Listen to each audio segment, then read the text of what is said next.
tolong Elia pimpin kita dalam doa.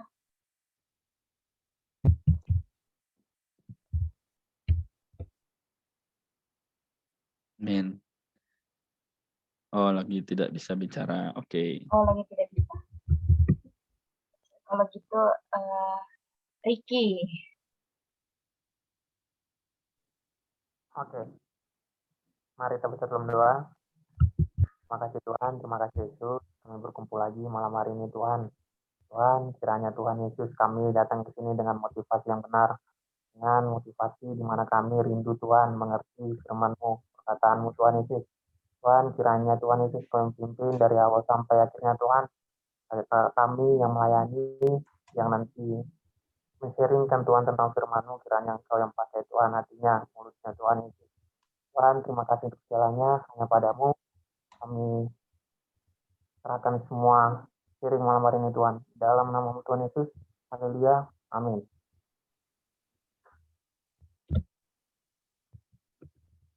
Oke, kita baca Lukas pasal 8 ayat 1 sampai 25 masing-masing satu ayat ya. Amin.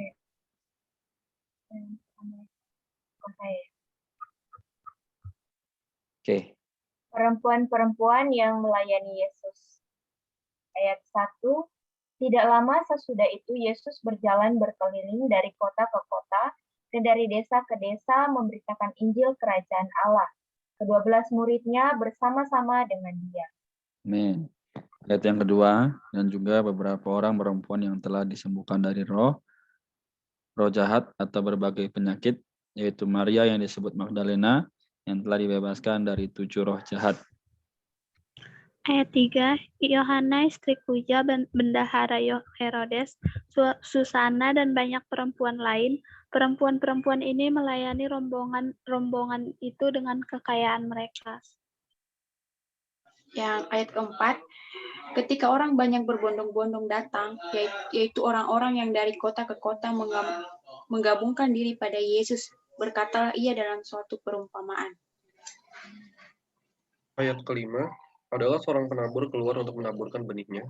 Pada waktu ia menabur, sebagian benih itu jatuh di pinggir jalan, lalu diinjak orang dan burung-burung di udara memakannya sampai habis. Ayat yang keenam, sebagian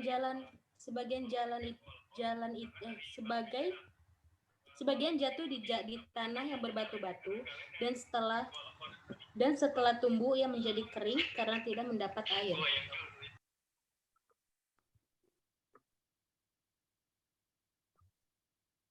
Irfan, Pasar Ibu. Oke. Mungkin Irfan berhalangan ya. Ayat 7. Boleh langsung Heri ya. Ayat 7. Sebagian lagi jatuh di tengah semak duri, dan semak itu tumbuh bersama-sama dan mengampitnya sampai mati. Oke. Dan Lanjut.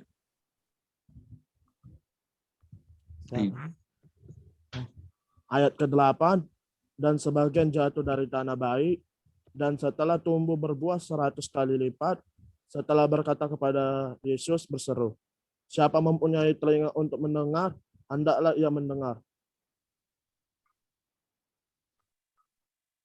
Amin. Sherlyn ya.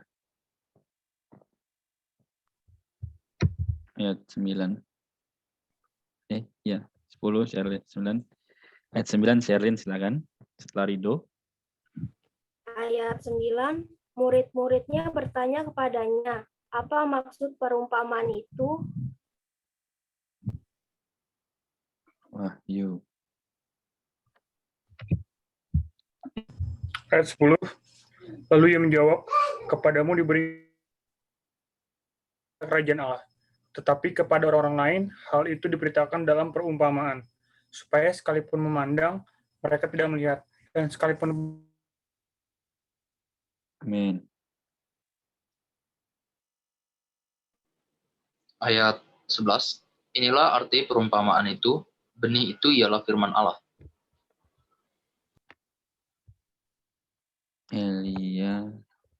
Elia tadi keluar dulu ya. Adakah Elia di sini? Belum ya, belum masuk lagi. Berarti Ricky dulu.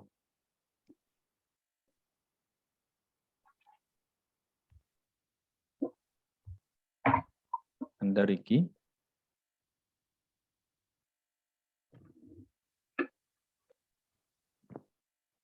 Oke, masih di mute Ricky. Masih mute.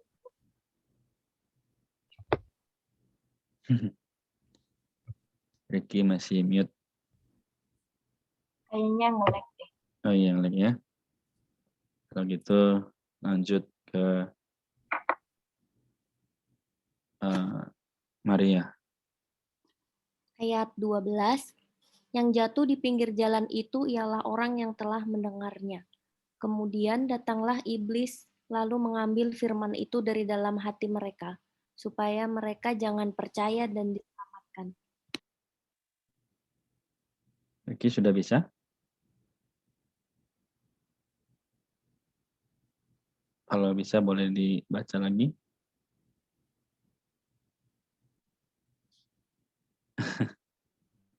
Nggak bisa unmute dia.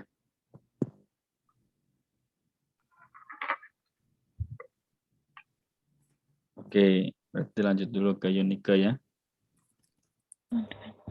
Ayat 13. Yang jatuh di tanah yang berbatu-batu itu ialah orang. Ada suaraku enggak? Ya, Oh, ya, iya, baru betul. ada.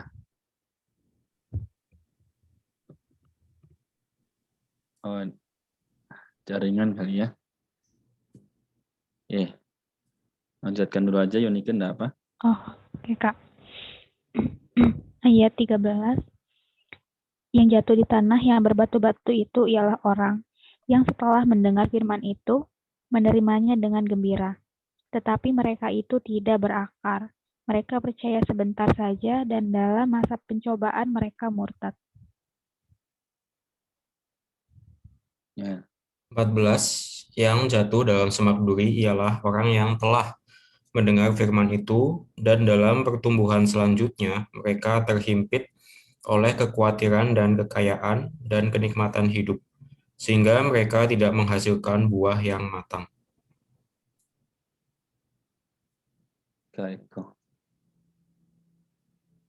Yang jatuh di tanah yang baik itu ialah orang yang setelah mendengar firman itu menyimpannya dalam hati yang baik dan mengeluarkan buah dalam ketekunan.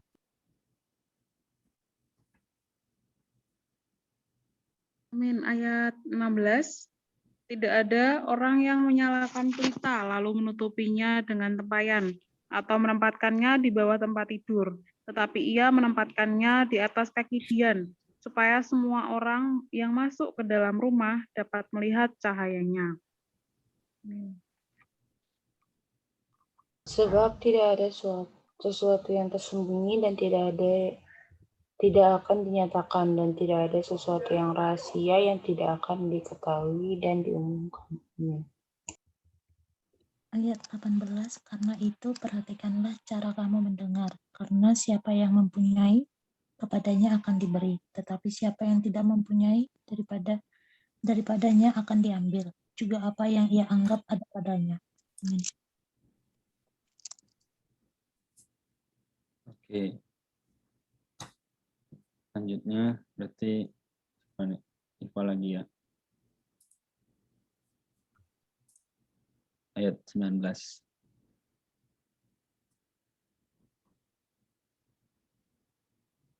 Baik. Ya. Ayat 19. Ibu dan saudara-saudara Yesus datang kepadanya, tetapi mereka tidak dapat mencapai dia karena orang banyak. Orang memberitahukan kepadanya, ibumu dan saudara-saudaramu ada di luar dan ingin bertemu dengan engkau. Ayat 21, tetapi ia menjawab mereka, ibuku dan saudara-saudaraku ialah mereka yang mendengarkan firman Allah dan melakukannya. Ayat 22, pada suatu hari Yesus naik ke dalam perahu bersama-sama dengan murid-muridnya, dan ia berkata kepada mereka, marilah kita bertolak ke seberang danau, lalu bertolaklah mereka.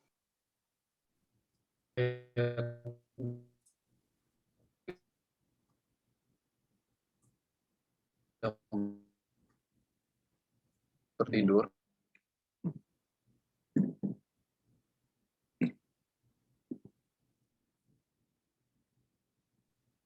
Oke, jaringan ya rasanya. Boleh. Ayat 23, dan ketika mereka sedang berlayar, Yesus tertidur. Sekonyong-konyong turunlah taufan ke danau, sehingga perahu itu masukkan air dan mereka berada dalam bahaya. Maka datanglah murid-muridnya, membangunkan dia. Katanya, "Guru, guru, kita binasa." Ia pun bangun, lalu menghadir angin dan air yang mengamuk itu, dan air itu pun mereda dan danau itu menjadi teduh. Amin. Ayat yang terakhir. Oleh Heri. 25. Heri atau Rido. Ayat 25, lalu katanya kepada mereka, "Di manakah kepercayaanmu?" Maka takutlah mereka dan heran. Lalu berkata kepada seseorang yang lain, "Siapa gerangan orang ini sehingga ia memberi perintah kepada angin dan air, mereka taat kepadanya?" Amin. Puji Tuhan. Amin. Puji Tuhan, teman-teman.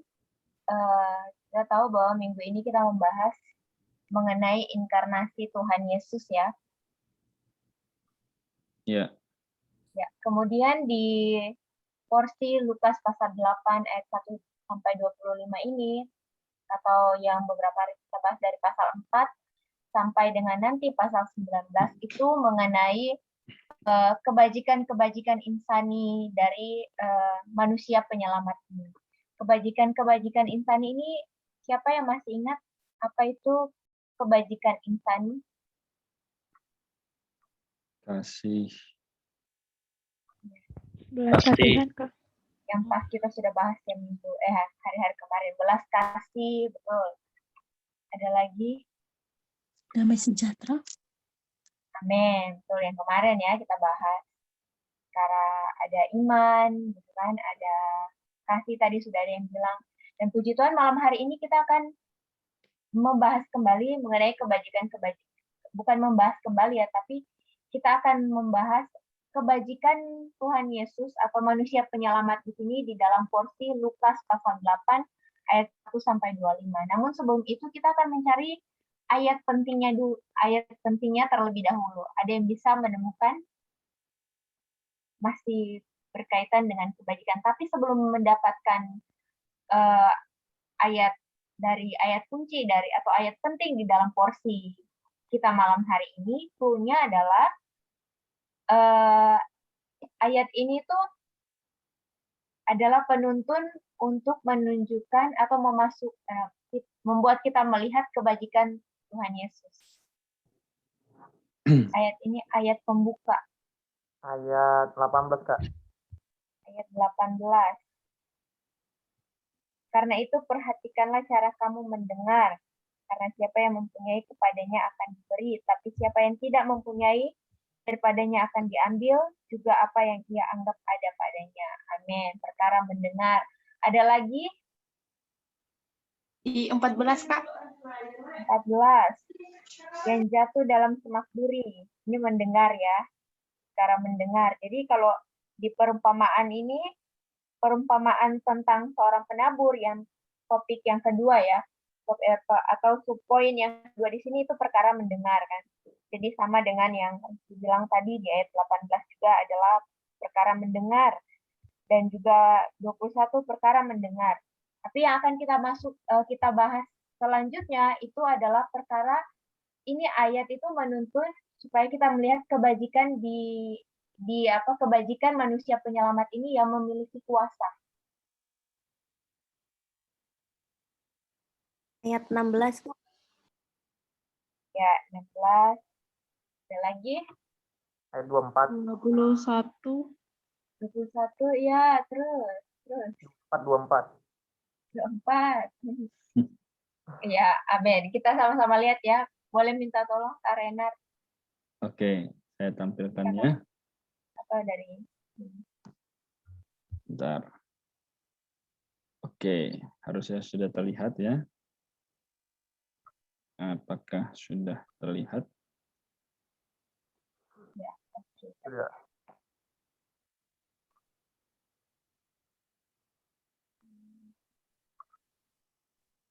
Oke, inilah ayat pentingnya. Pasti akan, kok ini ayat pentingnya? Ada yang bisa jelasin kenapa ayat pentingnya ayat ini?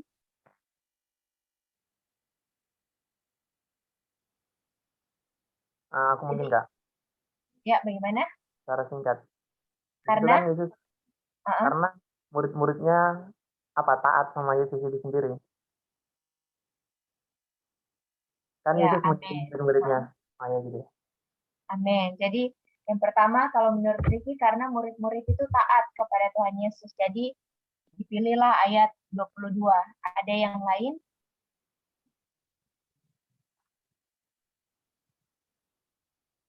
Ingat clue yang tadi, perkara kebajikan Tuhan Yesus.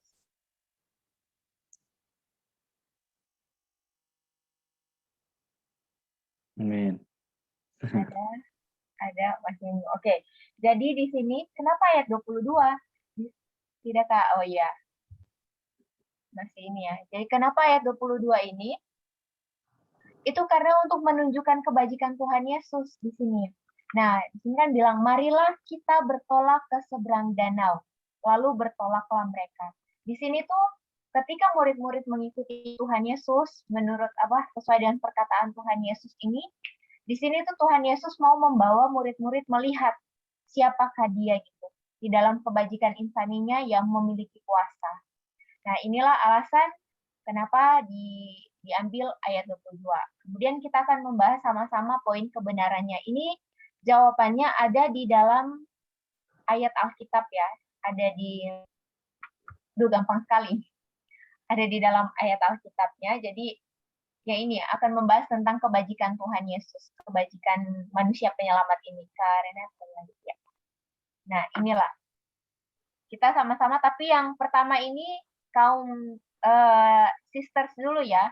Karena ini gampang. Kalau ada baca tadi baik-baik di porsi kita, jawabannya ada di dalam ayat-ayat ini. Yang pertama, bersama-sama yang sisters, pada suatu hari Yesus naik ke dalam perahu bersama-sama dengan murid-muridnya. Dan ia berkata kepada mereka, marilah kita bertolak ke seberang danau, lalu bertolaklah mereka ke seberang danau. Nah, ketika mereka sedang berlayar, Yesus ... tertidur. Amin. Nah, langsung ya dapat jawabannya. Sekarang yang kaum brother. 1, 2, 3. Sekonyong-konyong turunlah topan ke danau. Amin. Betul sekali. Kemudian sehingga yang sekarang sehingga perahu itu kemasukan air dan mereka berada dalam bahaya. Amin. Langsung dapat ya. Jadi gampang ya, jawabannya memang ada di dalam Alkitab. Sekarang yang brother. Lalu datanglah murid-muridnya membangunkan dia. Katanya, guru kita binasa.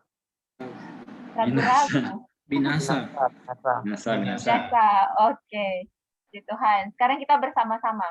Ia pun bangun lalu menghentikan angin dan air yang mengamuk itu. Ya. Angin dan air itu pun reda dan danau itu menjadi teduh. Lalu katanya kepada mereka, di manakah kepercayaanmu? Kepercayaan. Amin. Betul. Sekarang lebih antusias ya kita baca yang poin terakhir. Mereka pun menjadi takut dan heran. heran. bertanya Ia berkata berkata seorang seorang lain, kepada yang siapa lain, sebenarnya orang ini? Siapa siapa sebenarnya sebenarnya Sehingga ia orang memberi ini? perintah sehingga kepada ia orang Ia yang memberikan banyak, perintah kepada mereka angin dan tunduk kepada dan mereka mereka taat kepadanya. taat. Amin, puji Tuhan. Jadi di sini kita bisa melihat kebajikan insani dari manusia penyelamat ini. Dia di sini satu aspek kan dia mau menunjukkan kepada murid-muridnya bahwa siapakah dia. Di sini sebenarnya kalau kita lihat perkara angin gitu kan, di sini angin mengamuk terus di danau ini ketika ada topan ini adalah perkara kuasa kegelapan gitu, kuasa si jahat gitu. Tapi puji Tuhan di sini manusia penyelamat ini menunjukkan bahwa dia itu memiliki kuasa. Asalkan ditekankan di sini yaitu satu, yaitu apa? Ada yang bisa dapat poin di sini ketika di dalam topan, di dalam bahaya, gitu. Mau tenggelam nih, apa yang sangat diperlukan? Taat, Kak. Wahyu bilang taat. Ada lagi?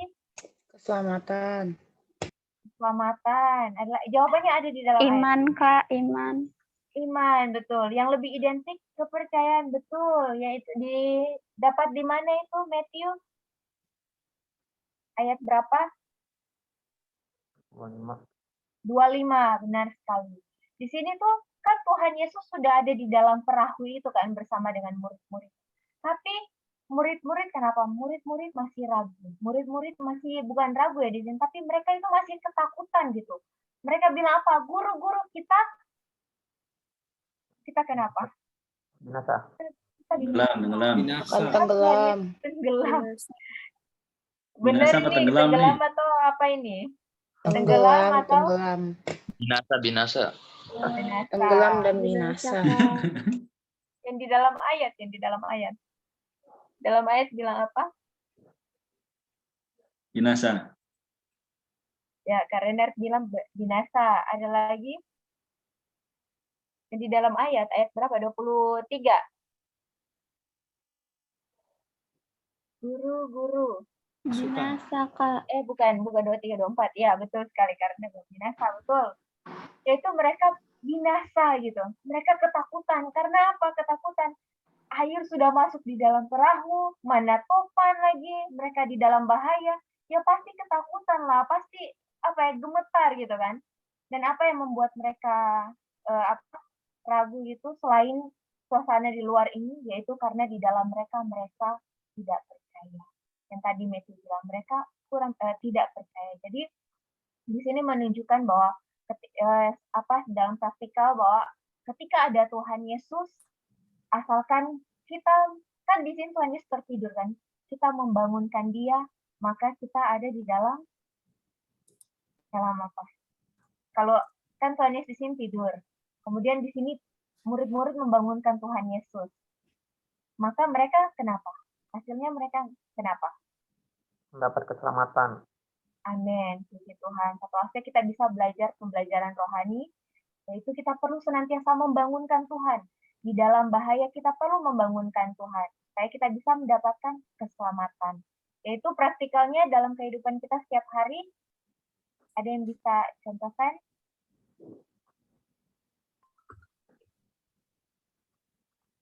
Ada. Yaitu kita perlu Roma pasal 10 ayat 13. Apa? Roma pasal 10 ayat 13. Siapa yang hafal? Siapa yang hafal? Roma pasal 10 ayat 13.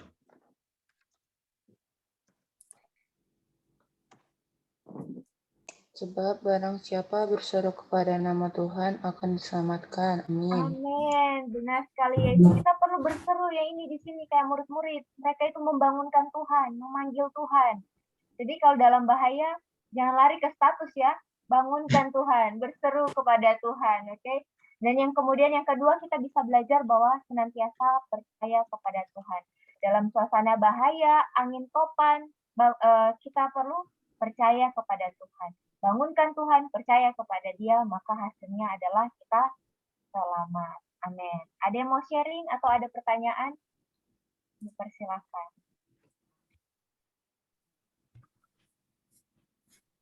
Yes, saya izin menambahkan sedikit ya. Boleh. Ya, ini masih nyambung dari porsi pembacaan kita kemarin juga sih. Jadi ternyata tulisan atau catatan dari Lukas ini ada urutannya, dan urutannya ternyata ya cukup bermakna juga gitu.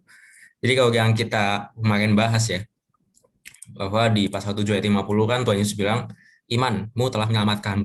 Jadi pertama kan ada iman yang membuat ya kalau cerita kemarin kan perempuan yang berdosa, tapi ini juga akan menggambarkan kita juga. Ya setelah kita ada iman, kita mendapatkan pengampunan. Amin. Ya karena kita dosa-dosa kita diampuni oleh kasih Tuhan yang begitu besar juga, akhirnya kita mulai timbul kasih terhadap Tuhan gitu. Dan akhirnya ya pengampunan yang melalui iman dan kasih yang timbul ya kepada Tuhan menghasilkan satu kehidupan yang penuh dengan damai sejahtera. Nah, ternyata ini juga masih berlanjut ke pasal 8 ya. Nah, di mana di awal pasal 8 itu adalah perkara mengikuti dan melayani Tuhan. Jadi kan contohkan ada beberapa perempuan ya yang mengikuti dan melayani Tuhan. Jadi ya ini sebenarnya juga merupakan kelanjutan juga. Setelah tadi kita beroleh pengampunan, kita mengasihi Tuhan, kita ada damai sejahtera, beroleh damai sejahtera. Selanjutnya adalah kita ya perlu untuk hidup mengikuti Tuhan dan melayani Tuhan. Amin. Nah, lalu sebagai orang yang mengikuti Tuhan dan melayani Tuhan ini, ya kehidupan kita juga digambarkan tadi dengan perumpamaan penabur ya, dan beberapa jenis tanah. Di mana ya kalau di tanah yang baik itu kan hasilnya adalah pertumbuhan. Nah, sebagai ya orang Kristen pun kita juga harus memiliki ya pertumbuhan secara rohani juga gitu di dalam kehidupan kita. Amin. Nah, kemudian hasilnya juga adalah di bagian selanjutnya adalah kita bisa bercahaya. Nah, seperti ya Tuhan Yesus sendiri ya, memang ya, dia terlebih dulu adalah ya terang. Dia adalah terang, dia adalah yang cahaya yang menerangi. Nah, hari ini pun kita ya perlu selain ya kalau di Matius kan ada selain menjadi garam ya, kita juga menjadi terang, menjadi cahaya. Jadi kesaksian di mana ya kita berada. Dan kemudian kita juga dibawa menjadi ya sanak keluarga dari Tuhan, di mana ya tadi kan di ayat 21 ya Tuhan mengatakan bahwa saudara-saudaraku ialah mereka yang mendengarkan firman Allah dan melakukannya. Amin.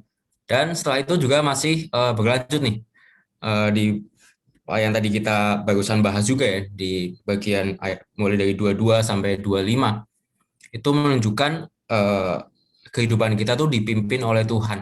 Nah, mungkin mulai dari ayat dari ayat 22 ya, Tuhan Yesus kan bilang, marilah kita bertolak ke seberang danau. Amin.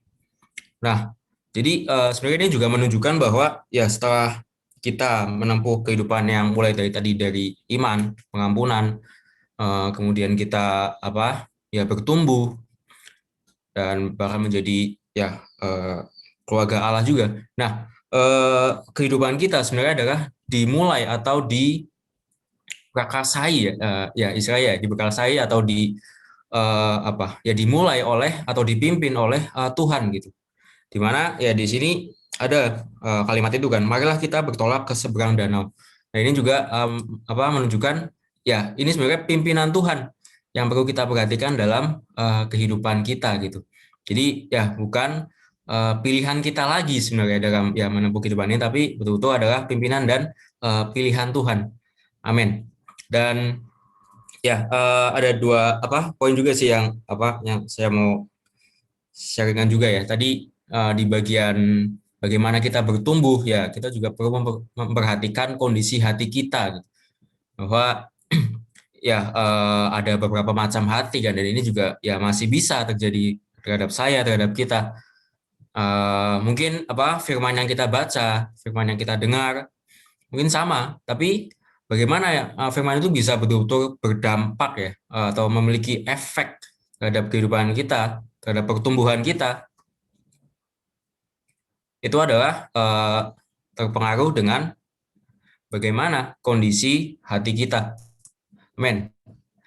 Nah, kemudian juga yang di bagian terakhir tadi ya, saya juga menikmati ini sih, bahwa mengapa Tuhan Yesus tuh bilang, atau ya mungkin secara tidak langsung bilang bahwa ya sebenarnya murid-murid itu tidak perlu takut.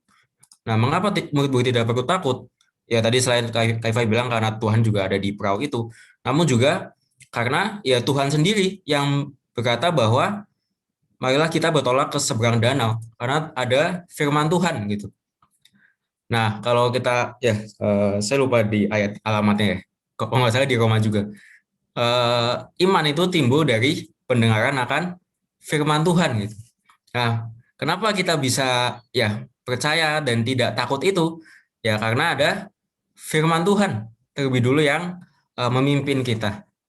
Amin. Puji Tuhan.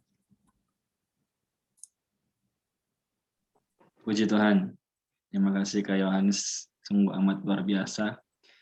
Oke, jadi teman-teman ada lagi yang mau menambahkan atau bertanya? Itu dari Kak Eko. Ya, paling ini aja ya. Kenapa kok ayat 22 itu salah satu ayat kunci ya. Sebenarnya ini membuka satu porsi yang memperlihatkan penekanan bagian yang sedang kita baca. Kalau kita membaca Injil Lukas itu mulai dari pasal 4 sampai pasal 19 ya. Itu menggambarkan pelayanan manusia penyelamat. Ya, sekali lagi penekanan Injil Lukas ini adalah pada aspek keinsanian Tuhan ya. Pelayanan manusia penyelamat di dalam kebajikan insaninya ya dengan atribut ilahinya. Jadi ada dua ya, kebajikan insani dan atribut ilahi. Di peristiwa Tuhan Yesus meredakan angin ribut itu terlihat hal ini, keinsanian Tuhan. Ya, coba. Tuhan Yesus itu terlihat keinsaniannya kalau di pasal yang kita baca tadi. Gimana teman-teman? Kalau ada yang memperhatikan boleh dijawab. Mungkin keinsanian itu maksudnya sifat kemanusiaan. Ya, betul. Nah, jadi keilahian itu sifat kealahan, kemanusiaan itu misalnya belas kasih, rendah hati itu misalnya insani, ya kan? Mungkin di ayat mana aja mungkin teman-teman bisa lihat.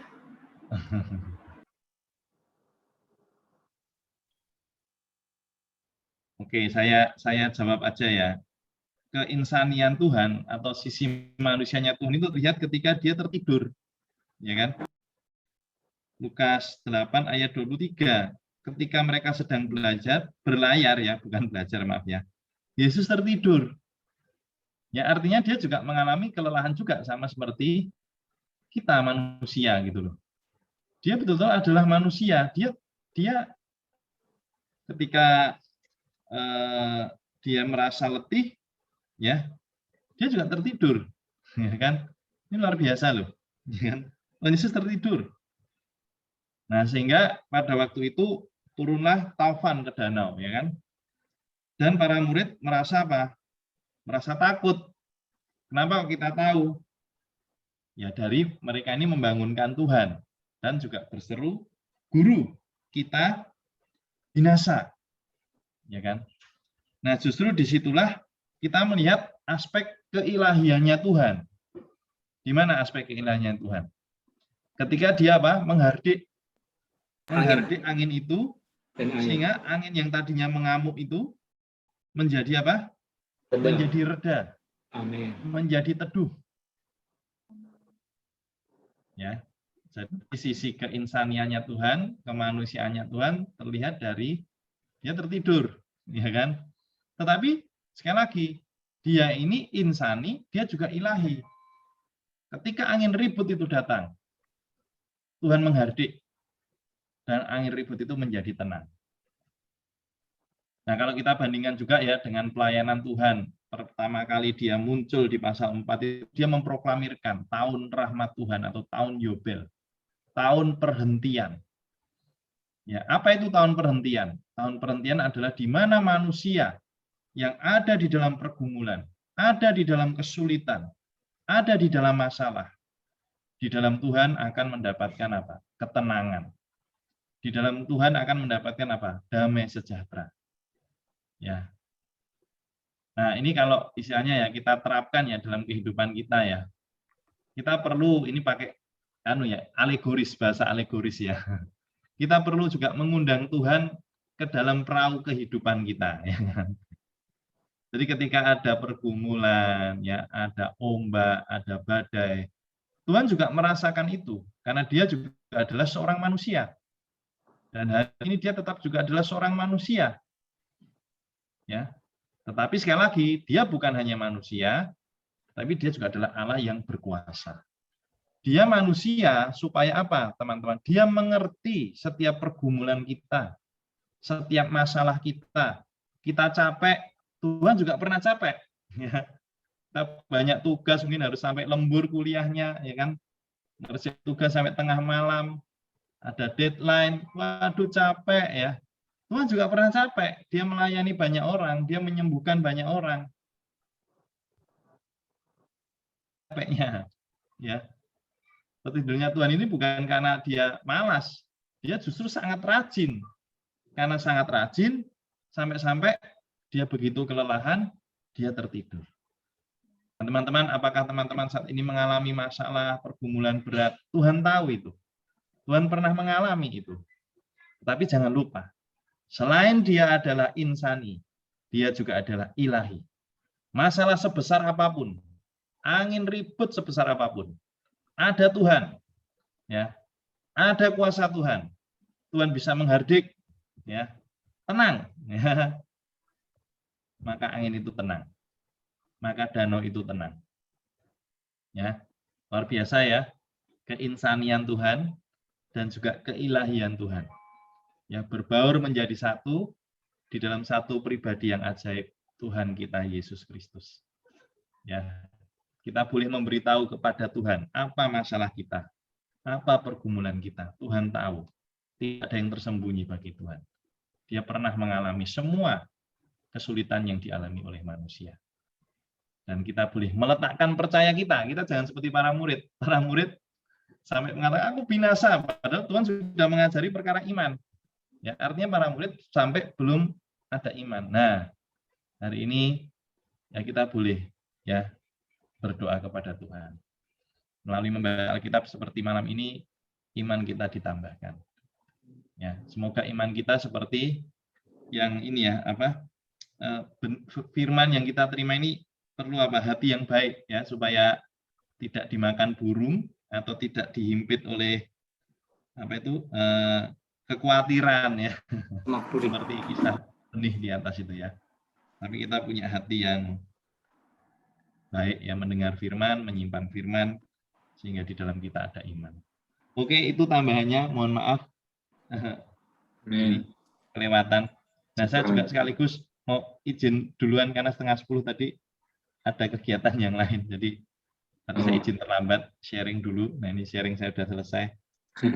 Saya serahkan kepada kakak-kakak di sini. Ya, juga Kak Tulus, terima kasih sudah menemani kita. Ya, ketemu lagi besok. Tuhan berkati ya. Amin, amin. Oke. Jadi pertanyaannya Claudia yang di chat sudah juga dijawab oleh Kak Tulus ya. Oke. Masih penasaran, Kak? Masih penasaran? Oke, mungkin gimana? Gimana membedakan orang yang benar-benar percaya, tidak hanya mengatakan dari mulut, tetapi dari hati juga. Itu susah, soalnya. Itu mungkin sama kayak ini. Sama kayak ada satu cerita, ada orang yang lewat dari satu batu ke batu yang lain di antara air terjun Niagara di Kanada. Pernah dengar ceritanya kali ya? Jadi kan ada satu orang apa namanya tuh, dia aerobik atau apalah ya, dia bisa berjalan di atas seutas tali, ya kan? Nah, jadi dia berjalan di atas tali tapi menggunakan sepeda. Nah, dia di antara air terjun Niagara dari satu batu ke batu yang lain. Jadi dia berjalan dari satu batu ke batu yang lain, ya kan? Di atas tali itu naik sepeda, maksudnya pakai itu. Wah, bisa. Orang semua tepuk tangan, ya kan, melihat dia. Niagara Falls itu kan sangat dalam ya. Walaupun bukan yang paling dalam, karena paling dalam itu Palung Mindanao, ya, di Filipina. Nah, tapi ketika orang lain itu apa namanya merasa dia hebat, dia bilang kan, kau percaya kak? Dia pertama sebelum dia lewat itu dia bilang kepada para penonton, percaya nggak aku bisa lewat sini? Percaya katanya. Baru yang kedua dia bisa lewat, yang pertama dia bisa lewat, tapi yang kedua dia bilang, kalau kamu percaya sama aku, mau nggak sama saya bonceng sepeda ini, kita lewat dari seutas tali ini, katanya. Ternyata nggak ada yang mau, ya kan?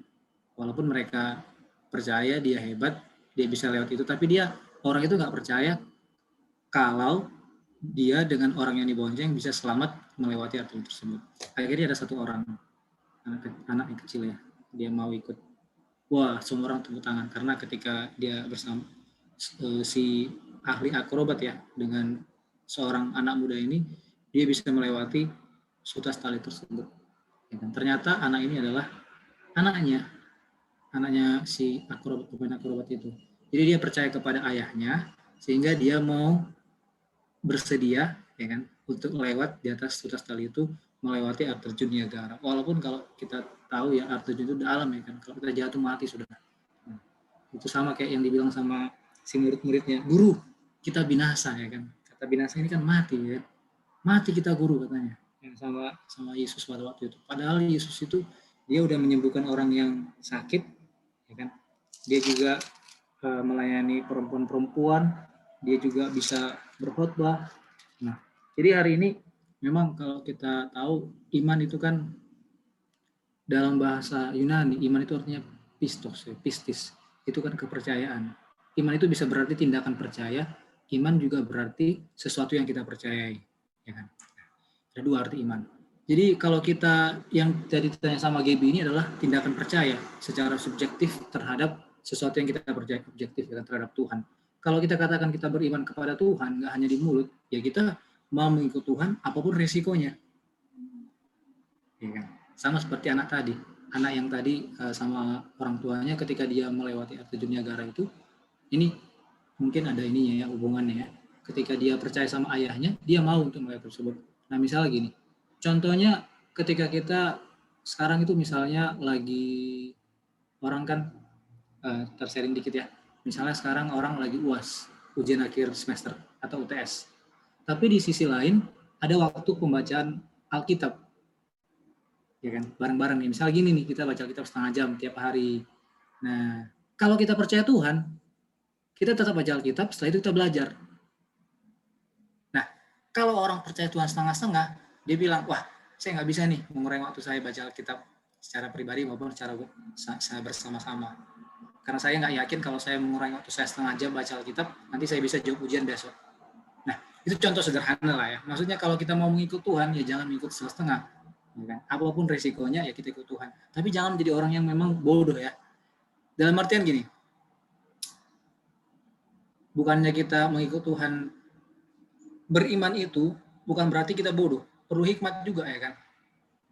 Lain hal sama seperti Paulus. Kalau contohnya Paulus, dia itu ketika dia bersama dengan orang-orang yang di dalam kapal, dia ke satu pulau namanya Pulau Malta, ya kan? Dia pegang satu kayu yang terbakar, kayu itu ular, ada ular di sana mematuk dia. Nah dia nggak tahu kalau ada ular ketika dia pegang kayu itu, ternyata dia nggak mati, ya kan, karena dia punya kuasa. Nah tapi jangan karena kita bilang kita percaya Tuhan, kita megang ular, ya kan? Udah tahu kita bahaya, tapi kita melakukan hal tersebut, kita bilang karena demi iman, bukan karena kita mau melayani Tuhan, bukan, ya kan? Jadi akhirnya kita kena bahaya sendiri. Satu sisi ya, memang kita perlu percaya kepada Tuhan sepenuhnya, tapi di sisi lain juga Tuhan beri hikmat ya, dalam hal mana kita perlu percaya dengan Tuhan. Kira-kira gitu kali ya, mungkin ditambahkan sama kakak-kakak yang di depan dalam pelayanan sehari-hari mungkin ya, yang sepenuh waktu melayani kan juga perlu iman ya kan. Ada hal yang perlu dibayar harga itu kan iman. Kalau enggak, gimana cara melayani? Amin. Amin. Sungguh terima kasih Kak Tulus ya. Jadi harusnya Claudia tidak boleh setengah-setengah lagi ya. Maksudnya pertanyaannya nggak ada pilihan lain ya. Jadi nggak ada setengah-setengah, yang ada hanya full ya. Kalau nggak full ya pasti nggak ada gitu ya. Jadi ya sungguh malam ini moga menerangi kita semua yang hadir, apapun situasi kita, apapun kondisi di depan atau masa lalu di belakang ya. Satu hal yang kita percaya bahwa Dia adalah Allah yang sanggup meredakan angin topan itu ya, angin ribut itu. Ya. Jadi memang itu ada di Alkitab. Kenapa? Supaya kita juga menyadari bahwa mungkin ada masalah keluarga, masalah perkuliahan ya, juga masalah banyak hal kita tidak bisa melewatinya, namun melalui firman, ya, melalui setiap kali kita datang kepada Tuhan, Dia menjadi kenikmatan kita, pemimpin kita yang sejati. Oke, baik, puji Tuhan, mungkin kita tutup dulu sesi ini. Nanti setelah ini kalau masih ada yang mau bertahan boleh, ya. Jadi kita doa dulu, ya. Tadi siapa Kak Iva yang berdoa? Untuk doa penutup ini kita boleh minta tolong Kak Tulus ya yang bawa kita dalam doa. Oke, amin.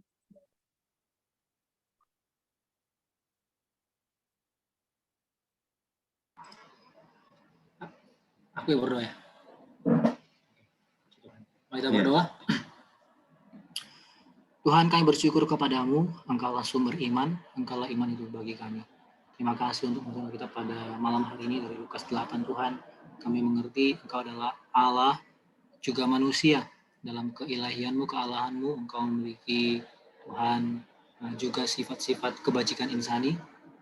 Oh Tuhan yang tertampung dalam keilahianmu, di mana Engkau juga berbelas kasih terhadap orang yang sakit, Engkau mau menyembuhkan, maka juga Engkau menolong Tuhan ketika orang tidak percaya, murid-murid-Mu saat mereka bersama Engkau dalam perahu kemasukan air. Malam hari ini Tuhan, kami tidak hanya mau tahu tentang iman, tapi kami perlu mengambil Kristus sebagai iman kami. Berkatilah adik-adik juga di Jakarta Selatan. Tuhan, ketika kami juga baca kitab ini, timbullah iman dalam diri kami. Semakin kami membaca Alkitab, Tuhan, iman Kristus bertambah dalam kami. Tuhan, berkati juga untuk perkuliahan, warga, dan juga apapun pelayanan dari teman-teman kami semua. Terpujilah namamu, dalam nama Tuhan Yesus kami berdoa. Amin. Amin. Puji Tuhan. Terima kasih Kak Tulus. Oke.